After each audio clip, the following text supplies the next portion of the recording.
How you doing? Welcome, guys. Welcome, people out there. Thank you for joining us for our 110th conversation. We are three Black Pratt grads, 110, more than 2 years, over 110 episodes. Thank you for joining us, and we appreciate it. We look forward to continuing to do this in the new year. So please subscribe to us, and please join in the conversations in our comment section. On New My Year's name Eve, is Christmas Eve. Sorry. My name is Kenneth Nelson. I'm here with my good friends, Mark Skinner and Greg Cleghorn. We are graduates of the Fine Art Photography program at Pratt Institute in Brooklyn, New York, Brooklyn. and we've got decades of experience in photography. So those are the constructs that we bring to these conversations. And so I'm the leader of this conversation tonight because it's and something that I wanted to talk about. With the onset of social media and the democratization of photography with the use and increased use of digital photography, Democracy. there are many people, many more people who are taking photographs in the realm of photography out there. And I just wanted to sort of talk about learning photography. And by contrast, on today's episode, I've titled Learning to Be Bad.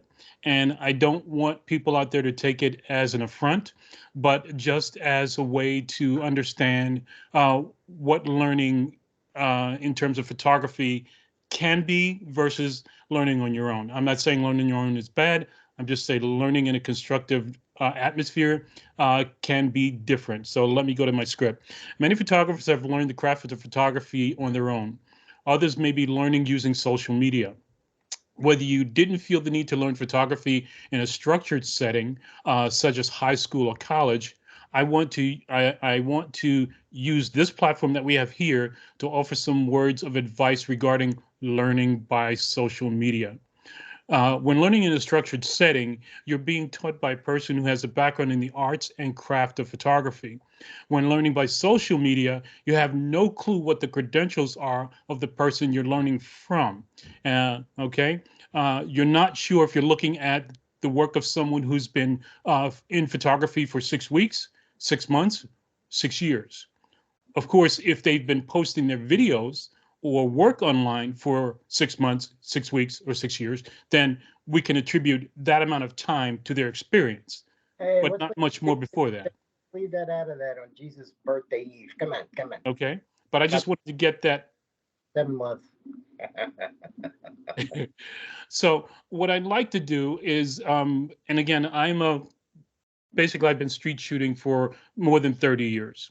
And what I'd like to do is give you an idea of what my photography looked like in my early years. And I just wanted to go over this one particular image with you. Oh, my glasses stuck on it. As a street photographer, one of the main components or one of the strategies for shooting is what's called shooting from the hip. It's when you have your camera, when you're not looking through the camera when you take the picture, you have it at hip length, at chest, or at navel. And so you're not looking through the camera to compose your image. Now, many great photographers or the photographers of street photography have done this way in the 50s and 60s. The names are most notable, so I won't mention them here. But when you look at their No, work, huh? mention them. Who are they? Okay. I'm sorry, Joe Mywitz and I'm sorry. It's oh my goodness, the name escapes me right now. The wow, I Sorry, apologize. Pardon? sorry. Yeah, that's okay. But anyway, street photographers from the 50s and 60s who are considered the masters of photography. Silent. So when you look at an image such as this that I did, and when I took it all those years ago, I had this amazing feeling that I was doing something pretty spectacular. When I got it back into in home and I processed the film and I looked at it, and I still thought that it had some really good qualities to it. As I recently looked at this image recently, I said it follows in the same aesthetic that was years ago, and that aesthetic is a little bit haphazard framing, where the image is not really fully occupied in the frame. Um, the object of the photograph is really, it's discernible, but is it really discernible?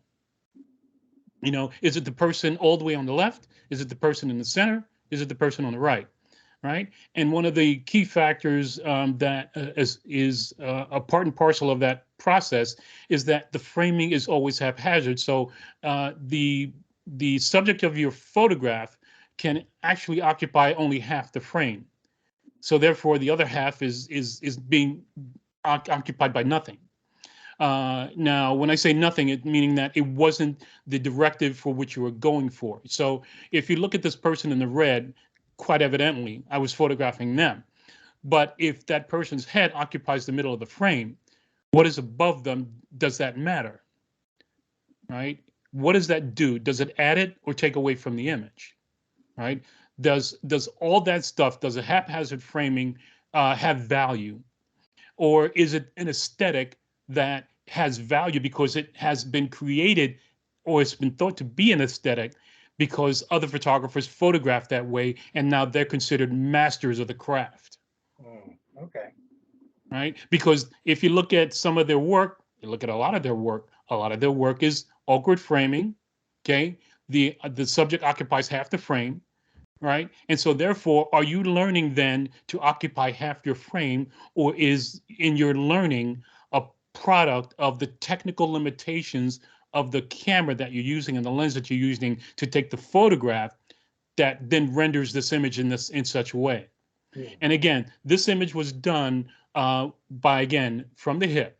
And so therefore, you're mentally trying to figure out where the person or your subject is going to occupy the frame at. You cannot tell.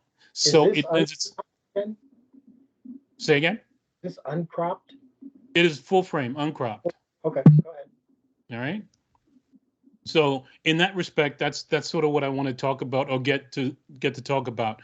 Now, this particular image here is a little different. I looked through the frame when I was taking this photograph, right?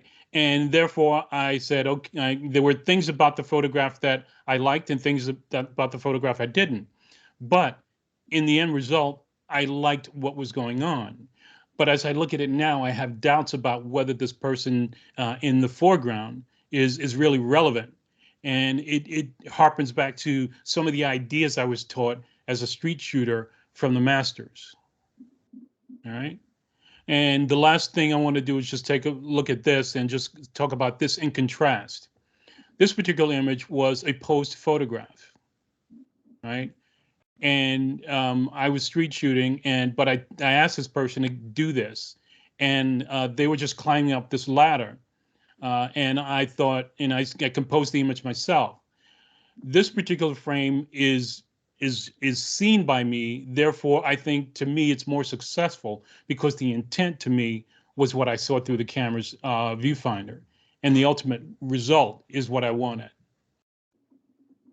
So with that as a precursor to the conversation, any questions or thoughts on what I just talked about, what I brought up? Well, I mean, go ahead. Go ahead, Mark. You sure? Oh, okay. Yeah, go ahead. I was gonna say you began your conversation with the disparity between learning from individuals and learning through social media via recorded presentations. Yes. And what I'm wondering about is, in the three images that you have shown, there's similarities and there's differences, and obviously the last one is a much more posed portrait. But what I'm wondering is, are these images that you could not have learned to create by watching YouTube videos? Yes, I could have, but and if I were looking at YouTube now, and if I were in my late teens, early 20s, I would think that those images were the bomb, and that my images would or could or should look that way. Therefore, I would do my best to emulate them, thinking that they were the bomb. and therefore I wouldn't free think or free associate with any alternatives other than that view, other than that way of seeing, right? So I would then try to emulate and continue to emulate without thinking alternate ideas beyond Okay, that. so there's an unsaid assumption in what you're saying. The unsaid assumption is that there's a similarity in the information that's being distributed via YouTube videos. Now you have to be very specific because some of them only cover retouching skills. So you have to kind of say in your presentation what type of videos are you talking about, are you referencing rather, when you say that they're teaching a certain way. Right. Now, I think it may have been understood that as I'm a street shooter, I would really focus on street shooting. So there are a great number of street shooting point of view videos out there. And what I've been seeing and what I've been noticing is that there's a preponderance of photographers who street shoot. And again, I don't know the level of experience they have. All right. And as I've gone through maybe more than a few dozen of them over the past few years, if not more, what I've seen is the aesthetic that consistently seems to be through them is one great deal of them are Leica shooters, right? They have Leica rangefinders on them, okay? And they're shooting with a wide lens, usually, and I think I don't know for sure, but they feel like a 35, not as wide as a 28 millimeter, but more like a 35. And so what you get from them is that sort of similar distance that you've seen in that image of the guy with the red jacket that I just showed you. All right. And what's happening and what I feel is happening because I feel it myself is that and as I've watched the videos and for homework, the three of us have watched a few of those videos. And one of the things that I've taken away from those videos is the decisive moment that they're taking the photograph is not necessarily a decisive moment that is the moment. To me, it's the moment that nothing is happening. But it gets all excited about the moment of being that close. And therefore, you're going to take the image that you can get from being that close. And it may be the moment after or the second after the shot, or it may not be that shot at all.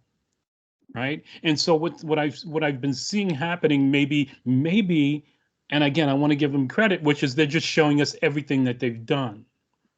But if they're showing everything that they've done, then they're not really giving us any value to their perspective.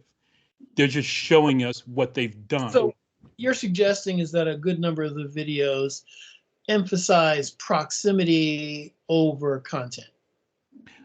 They don't diminish content, but they don't really explain to any great degree the moment that they're taking the picture and why. And if they're taking us along in this ride, right? And we see them and we see because they have the camera in their hand and we see it and we see, and again, each of us sees that moment that they take the picture. And what's happening is they're not looking through the camera, right? They're just taking the camera up and putting it up as high in front and they're clicking it. And what I'm not understanding is, are they really capturing the moment that they're seeing, or are they capturing the moment that they hope to get? You mean like a precognition, like an intent? The intent is missing for you. I know, because I think the intent is there. I think, as we go and we edit our images, as we're actually editing in camera as well. Okay. Right. And I think there's a certain approach that they're not editing in camera as well as they should or could. Okay. Well, I think there's that venture, and I'll let Greg speak because I've already spoken several times. You good, Skin Man? Is it my turn? Can I? Yeah, you want to go ahead? Go ahead. Okay, yeah. Well, what I was going to say is, I looked at some of the street shooters, and like you're saying, some are decisive moments, but like you said in that splash page of your one of your series, the the human condition kind of missing. It's like a moment, but not necessarily the moment. It didn't. A bunch of the images that I saw didn't really. They didn't pass the so what question. There was. I won't get too specific, but they were moments, but they were like so what moments. It wasn't like Cartier-Bresson, where the guy's jumping over the puddle in front of the Eiffel Tower. I mean, or any of his street shots where he has some composition, like a spiral staircase and someone walking through a out of light or out of shadow into light, or vice versa. The other thing, like with your early work, the gentleman with the red winter coat on, I mean, with the little cropping, I really, it for me, it didn't, excuse me, it didn't come across as so much just a free range image as like like a M Night Shyamalan. Sorry, M Night Shyamalan. Goodness, I can't say it. You know what I'm talking about. But, M. Night Shyamalan, yeah. Thank you. When he shows red, and like it was a Sixth Sense or whatever, but the use of the photographer, use of color, that's a conscious choice. He stands out because he's in red, and everybody else is in just about every other color except the person on the edge, which I would probably have cropped out, but that's got nothing to do with the image. But the idea that he's in red gives him a stature that none of the other people in the image have, and that he's a little bit hunched. He seems like a person in New York just kind of warmed down. So Yeah. so that speaks to me. Yeah. So the color theory is also something that pops in there. Yeah. So here's what I'm thinking now. We take this guy, right? And if we just take him and just isolate him, Mm-hmm. right, and do a reverse and just discard who he is, discard him being there, and Okay. take a look at the rest of the image. Does the rest of the image have value? Is it worth it? I think as a historical record, the fact that so many people are wearing trench coats, you really don't see even in the spring these days, a lot of people wearing trench coats anymore in New York. Mm-hmm. So I think as a historical record of fashion, that might be, something that's valuable. And you don't really see that many people in general, that many men wearing shoes. You don't really, a lot of men wear, sneakers, athletic shoes of various types for the most part through Manhattan. You don't really see that, or gum-soled shoes as opposed to these dressier shoes that you see on the left. Okay. So All right. I don't get it. What are you saying? What I'm saying is that the photograph is definitely from a little earlier in time. You don't really see. I would be surprised if you told me that this was last year. Right. Or two. Right.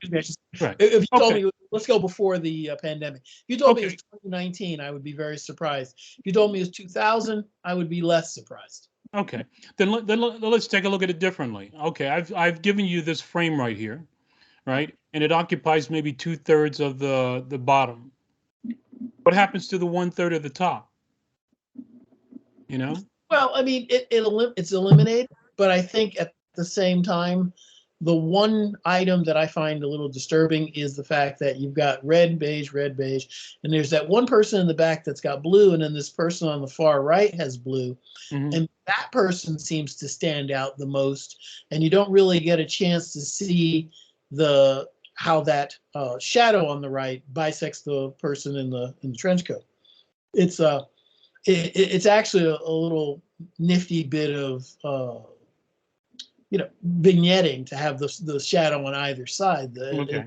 So the person shining through the shadow because of the sunlight, but that person on the blue is so much different from the rest of the frame that I think that the person being split by the sun on the right isn't really that noticeable. It's not as noticeable how interesting visually that can be. Okay. Yeah, Yeah, but I mean, the positioning of it, just kind of, for me, it kind of precludes, anything else in the image. That guy is spot dead center. If he drew a line from all the corners, Right. you end up at that guy, you know. Right. Right. Um, But the way you yeah, go explained ahead. it, Sir Nice a lot, Mr. Nelson. Uh, the I mean, that was pretty much I won't say a textbook art speak in a good way, but you had the background, you had the foreground, you had the time at the time you shot it, and your thought process Right. into making the image, which I thought was a good a good basis for your growth through the medium. But on the other side of it, we're in the internet culture, and you don't have to you can be self-taught and still be amazing. And I mean, if there's a thing of how do you measure whether the guy has been shooting for 3 months or 6 months or 20 years, how many followers does he have? How popular is he? Downloads, the views. That's a real thing for a lot of shooters today. How many people are putting eyeballs on my work? The thing of photograph that Kenneth's already said is not his best effort. So what I'm trying to understand is how does our critiquing and examining that particular photo add that you're having us have about what you're learning to be bad. I mean, you said learning to be bad. You set up a premise where the videos. So what is it about this conversation that either counters that or affirms that learning to be bad? Well, You sound like you swallowed helium, Mark. Is my picture still there, or did I freeze too? your picture's stuck, but we're still recording. So, Okay. what I guess what I want to advise people is that without the without the learning that I did at school, I don't think I'd be able to speak to visual the visual nature of photography at the level I'm able to speak to it now.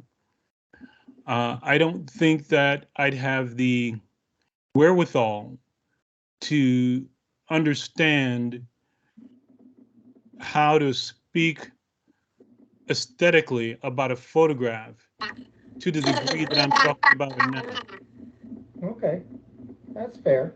You know? But in a way, I mean, if you're going to bring it into today's photography, unless you're at a certain level, a lot of people don't really particularly care about the aesthetics. It's just like eye candy. It doesn't appeal to me.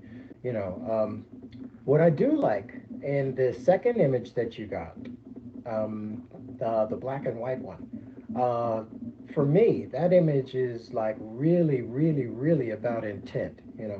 The guy in the foreground is, dominant, but that the gaze of that guy that's in focus in the dark suit is, it says a lot to me. It says, wow, not necessarily envy, but he has that look like, geez, maybe if I was him, my life would be different. There's a not a longing, but there's something definitely going on visually as he's captured in that image that works for me. It kind of almost provokes.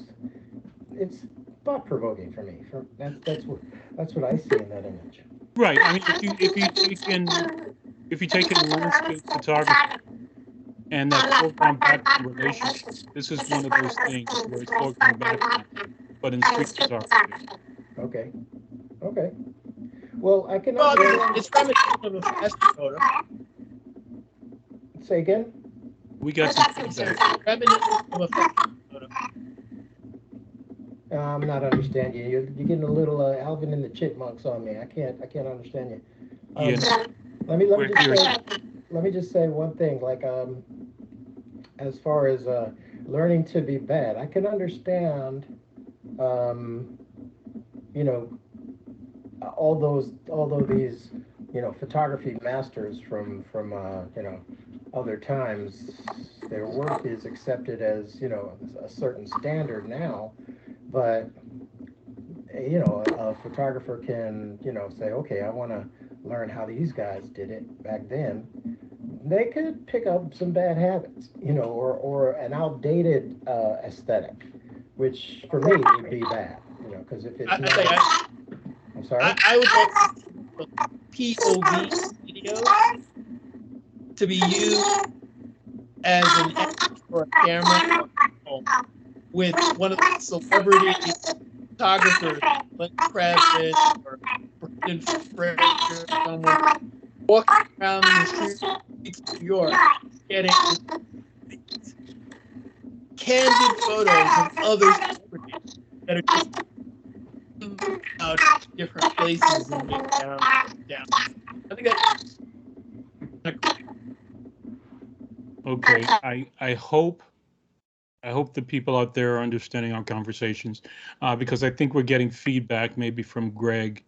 Okay, Okay, okay, are you I'm good. Go ahead. okay? Okay, all right, Mark. Can you restate your statement that you just said? Oh, yes, I think so. I was going to say, I'd love to see one of those POV videos for an ad for a camera or film or something like that, where one of those celebrity photographers like a Lenny Kravitz or Brendan Fraser, one of those guys who are Jason Momoa, or some of the women who are known for their photography work, they're walking around Midtown and they have their POV camera and they see other celebrities that take the photo, you Yes. know, and then they're just people in the crowd, the other celebrities. And that would be kind of cool if they could get a campaign like that where, you know, one celebrity's walking around Manhattan and they see other celebrities. Nobody else notices that these other celebrities are in the crowds, and you get real street photos doing that. And that'd be kind of cool to see a campaign that looks just like one of those POV videos.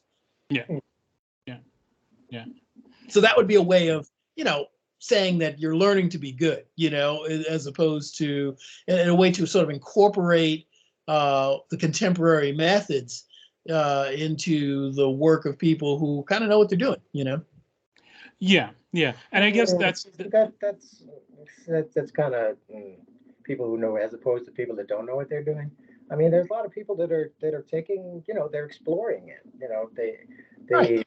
the idea of, but we're talking about learning to be bad. But well, I yeah. mean, bad could become the next Andy Warhol aesthetic, you know, or something. Right. But You know, I agree with you that it's learning to be bad. I think it's just a different modality of learning. Yes, you will get more with the feedback of someone who is working in the field and doing their work and showing you what you're doing right and wrong. I'll give you that 100%. But in the absence of that, if you are just an individual who's purchased a camera and you're walking around, it gives you a chance to examine in a way we haven't been able to examine how you got to the photograph you got. There are very few places in Manhattan, in New York, where you can walk around with a GoPro on your chest and still have a Leica in your hands at the same time and just walk around. And Midtown's one of those few places to be able to do that. And I would have loved to have been able to kind of backtrack and go through the videotape. Let's go to the videotape, right? That's what they say in be sports. bold. And see Bold. Fortune favors the bold. I'm sorry, what was that? I said fortune favors the bold. You could do that in anywhere. Doesn't necessarily have to be only in Midtown. No, but there are places where if you do that, you will have a problem. Like San Francisco right now, if you go to any tourist attraction, there's a chance you can get hit in the head for your camera. I mean, that's just unfortunate. That's what the news is telling us. I've seen too many videos. The news is always, the sky is falling. The sky is falling. There was some man who was a security guard for a news crew who was killed for the TV camera. I mean, let's be honest. People kill issue. Should we not drive cars? I mean, no. I mean, let's be honest. There's a peak of crime specifically aimed at photographers and videographers in the San Francisco area that is happening there more than other places right now, or at least it's being highlighted more. Man, getting out of bed is rolling the dice, man. So I mean, just don't scare people from taking, explore your dream. If you want to be a street photographer, go for it, No. I wasn't trying to scare Yeah. them. I'm Get just saying that get there the are insurance on the camera so you could get another one. Just right. say. Well, I mean, you've kind of derailed what I was going for. What I was really trying to say was that it's really wonderful to be able to do that in Midtown Manhattan, and I would have loved to be able to see my backtrack when I was beginning, how I got the 36 frames, 38 if I was really good that pulling the leader across the back of the camera. Right. I would have been able to see what my path was by just going to a videotape of that and go, oh wow, that's really good. Right. That in conjunction with a proper photographic education, I think is invaluable. Yeah. Yeah, But I what's the think point if you don't use it?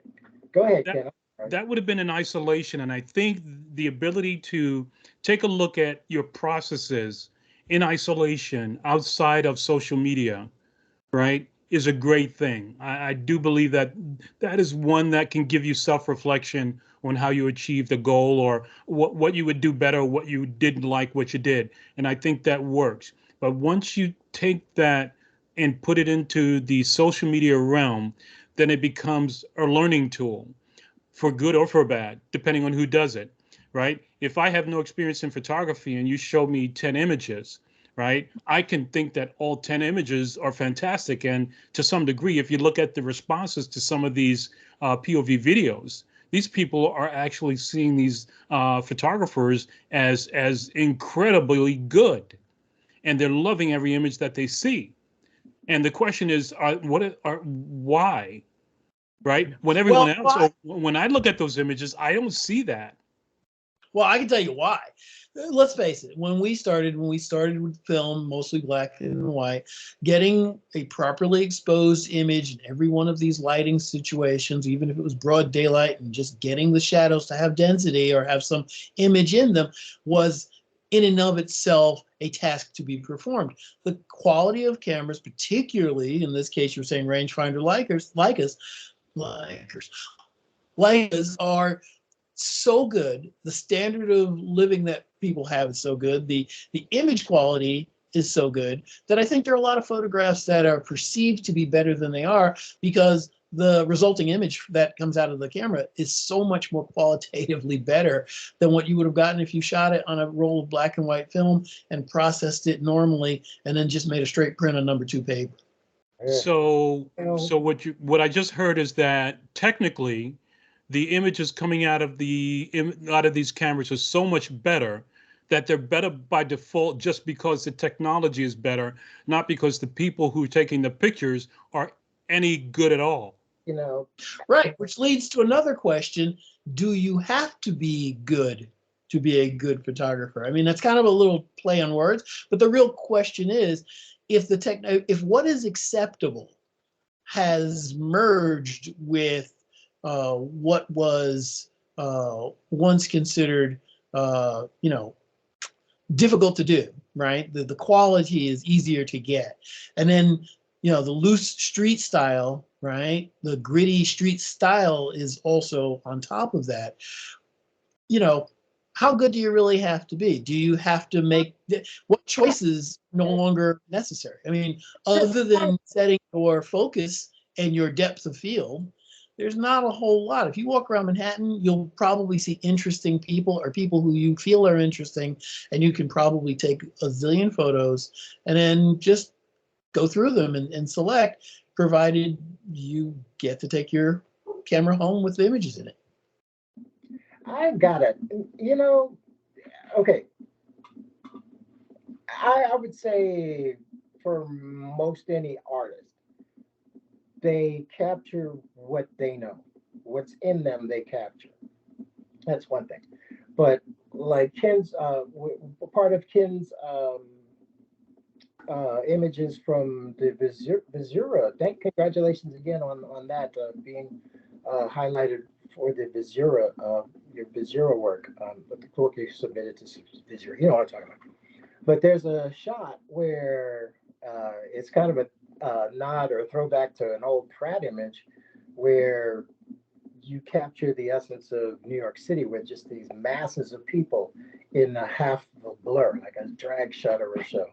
And that image, it shows the intent, and that for me is important for a photographer to be able to capture with intent, knowing the mechanics of the camera enough to say, I could catch this with everybody standing still, but that'd be just like every other photographer that just points it. Yep, there's a campaign for Dior's new collection that's got women in it with variety of clothing, and part of it is because the clothing is very long and flowing. They're doing the drag shutter, and some people are stationary, and other people are blurred, and it's very much. And as soon as I thought of you, and I thought of my wife for a different reason, but I thought of you and your style with what Greg's talking about with Bajura, and. Mark, hold on for a second, because Greg was still continuing his thought. I'm so sorry, Greg. Go ahead. No, I mean, it's the intent for me is important. A lot of people are picking up Leicas. I'm not exactly sure why. Is that the throwback from the street aesthetic photographers or the Stieglitz and all those other gentlemen? Robert Frank. Why do I always want to say Robert Frank? Anyway, but in a couple of the POV photographers that you had us do homework, I haven't done homework in a while. We used to do the same thing when we were shooting like F-16, shooting from the hip, and everything is, from front of the lens to infinity is in focus. You really don't have to think about it, and you can just concentrate on composition or event or whatever. And I don't know if that's the intent of using the Leica cameras, but you could, you could have the greatest whiz bang camera and still take crappy pictures. I But feel, just being able to capture images, like that blind photographer, back in the 80s or whatever. He'd hear a sound and snap the shutter in that direction, and he became like the next greatest thing, But today, you cannot deny, they may not be the greatest photographer, but if they've got 200,000 followers or 100,000 views, you can't really, poo-poo that. Doesn't matter if they're classically exchanged. I mean, classically trained. They're getting eyeballs, and that is part of, I won't say success, but that is part of the, part of the desire, to be, and to be internet famous is not anything to sneeze at. YouTube will start paying you money if you views or follow. Well, I think what you're getting at is there a particular aesthetic that is in because it is contemporary, or is it in because it's nostalgic? And I think, earlier you were talking about the camera quality. Well, I'll get back to that in a second. You're talking about camera quality. I mean, I think the big deal with film cameras is that, other than some degree of sharpness, let's face it, most cameras in the film industry, in the film realm, at f11, they were pretty much all okay. You did not have to spend the most money for the most expensive camera and lens. It was really, when you get a little bit more open than 11 and 8, then you had to kind of purchase quality. Having said that, with the digital cameras, it was kind of the opposite. There are high quality 10 megapixel cameras from 10, 15 years ago, and you can work them in Photoshop and get acceptable results, but nothing really beats having the extra resolution, the extra information of a 40, 50 meg image. And so the megapixels does not necessarily make a good image. What I'm saying is, qualitatively, if the photographic quality is higher and the aesthetic is loose and kind of gritty anyway, you can have a mediocre photograph from a high quality camera outperform in terms of likes a really good, what we would call good photograph Speak for yourself. made with a lesser camera. And that's just the facts of what we see. People go, oh, that looks better to me, because they're not as visually trained. For yourself, Mark. You're making a lot of broad statements, man. It's a broad statement that I think is very true, and that's why I'm making them. Because so okay, guys, let's get back on track a little bit. Let's not go off. Thank you, Ken. What I'm getting at is, not only does the photographer not as trained. The photographer's trained by video more so than by actual instruction. That's what you're getting at now. Oh, that's not But also the audience is also trained by that same methodology. This generation here, right now, I've heard it said over and over. We are, and I'll put myself in that category, the most visually savvy audience that has ever been. We are bombarded by imagery almost at every turn, and we're talking high quality imagery. Now you were just saying, oh, who would go around with that kind of gear that get hit in the head? Like, you wouldn't necessarily do street photography with the Hasselblad, or I've done it with the Bronica, but that's just me. But it's like the quality of the camera does not necessarily make a good image. Right, but that's pretty much the broadest stroke of all, right? It's not the gear, it's the photographer. I mean, there's a limit to that axiom. It's in general, it's true, but image there's a level of visual savvy now where people can look at stuff and just a quick, in a blink of an eye, they can say, oh wow, that's really good. Or they'll see something like these cinematographers now that are shooting these amazing scenes. They're traveling around the world getting these shots that are just like gorgeous, and are they judging when they say, wow, that's really good? Are they judging the aesthetic?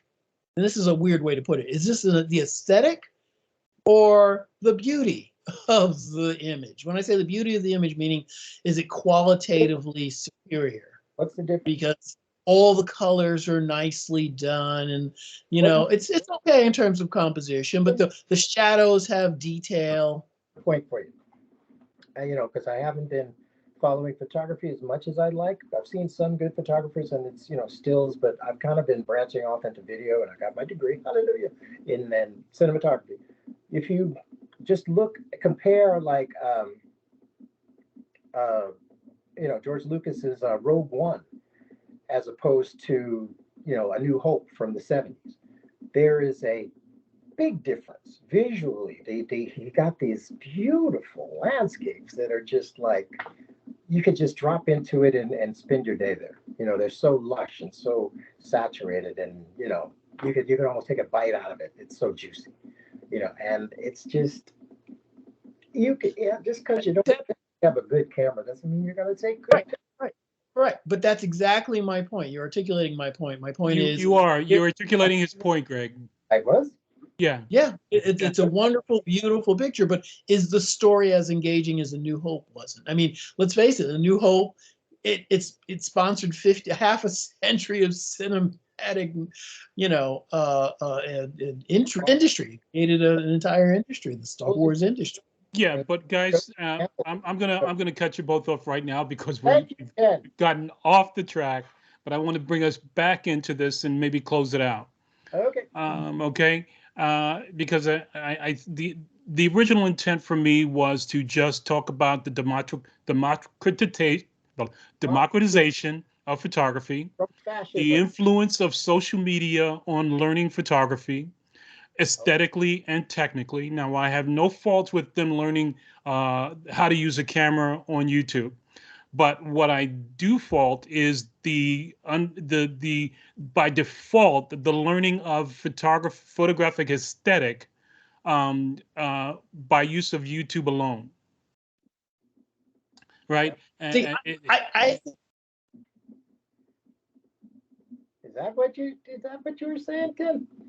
I think what's happened is like the standards that we appreciated may not necessarily be contemporary. And I think what's happening is there's a blend of what we learned, the traditional ideas, with what people are doing on their own with the selfie culture, and it's all merging. And a new standard will emerge from all of that. But I think it's still too early to tell because all of it's still evolving. Okay, so I think to some degree, there has to be a level, I would figure, of aesthetic acceptability.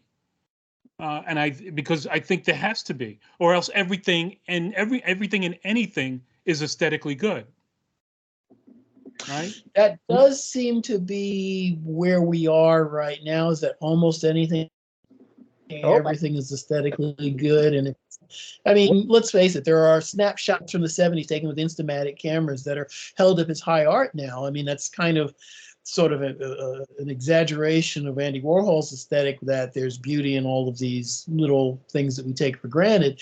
But, you know, that's, like I said, I think that the standards are slowly evolving, but the explosion of photography that came about with the smartphone, I think is probably the one thing that's really driven a lot of this. And I think when people get to a higher level, they buy a real camera, what we call a real camera. And then after that, when they get tired of retouching for 3 hours, and then they say, well, let me go a little deeper. And then they start thinking about a film camera, and they buy a used one. And now manufacturers, Pentax and Leica, they're starting to make film cameras. Everybody's thinking, well, you know, what is this ancient art form that I heard so much about? And it's for a few years, but it's starting to emerge as something really big at this moment. Yeah. So, with that, I want to say that I think that will not absolve people of the aesthetic nature of photography, and Fair enough. what is going to ultimately be achieved as an aesthetic nicety versus an aesthetic that doesn't really work for the mass market or the mass artistic visual eye, right? And because you always, I guess what I'm saying is that at some point in time or throughout time, there's always something that drives the aesthetic, the minimal aesthetic necessary for people to view an image and consider it good, versus the aesthetic where people view an image and say, oh, that really isn't that good. Where's that level going? As you were saying, as we're discussing, the level is changing. But to what I was showing earlier, which is my image from my early career really the aesthetic that we're accepting? Because I accepted it back when I did it, but as I am much older now, I don't accept that aesthetic because I've worked against it because it just doesn't visually work for me. Go ahead, Greg. For my closing remarks, I gotta say, what separates really good from, unless you're consistently mediocre, is consistency. You consistently get the shot. Because my training ground was photojournalism. It's either you got the shot or you missed it. So getting the shot, getting it consistently, and then taking it forward, and like you're doing, you're growing and you're building on that, is the biggest difference for me. Yeah, right. But again, that's because I've have all these years of experience behind me. Right. If I don't have all those years of experience behind me, but yet I have this mass market of 23,000 people I'm influencing, what am I influencing them? What am I influencing them about? Well, I'm influencing them about their aesthetic. But here's the thing.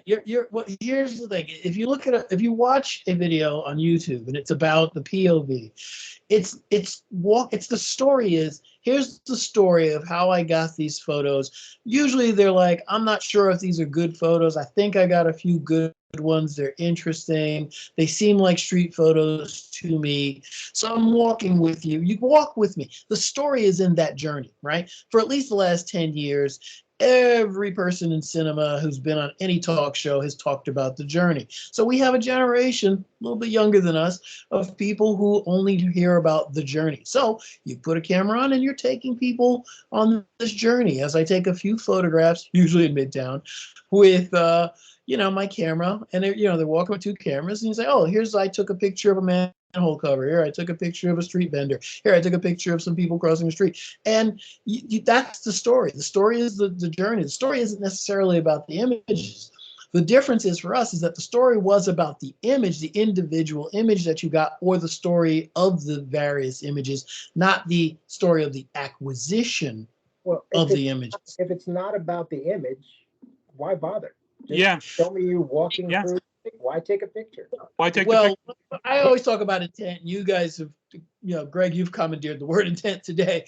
But here's the thing. I think ultimately, and some of the, let's face it, one of the videos that you had us look through was a manufacturer's. And the manufacturer is saying, look how much fun you will have walking through Manhattan, taking photographs with our equipment. That's the story. That's the sell. Right, that's perfectly legitimate. There's nothing wrong with it. You can stay in your bathroom. You can take pictures of yourself, or you can be out and about and walk around and take pictures of people and have a great day out in the me for Mark's sun, in this case, and other people kind of do the same thing to say, hey, I'm in the street, I'm walking around. No. Based on those, now, yes, YouTube covers a truckload of technical videos. There are a few video people that Ken and I watch a lot that talk about the aesthetics of photography. But let's face it, most of it's about gear. And the people who are younger than us, they're really kind of right. Some of them are, they're not selling cosmetics. Then why are they in their bathroom taking pictures of themselves?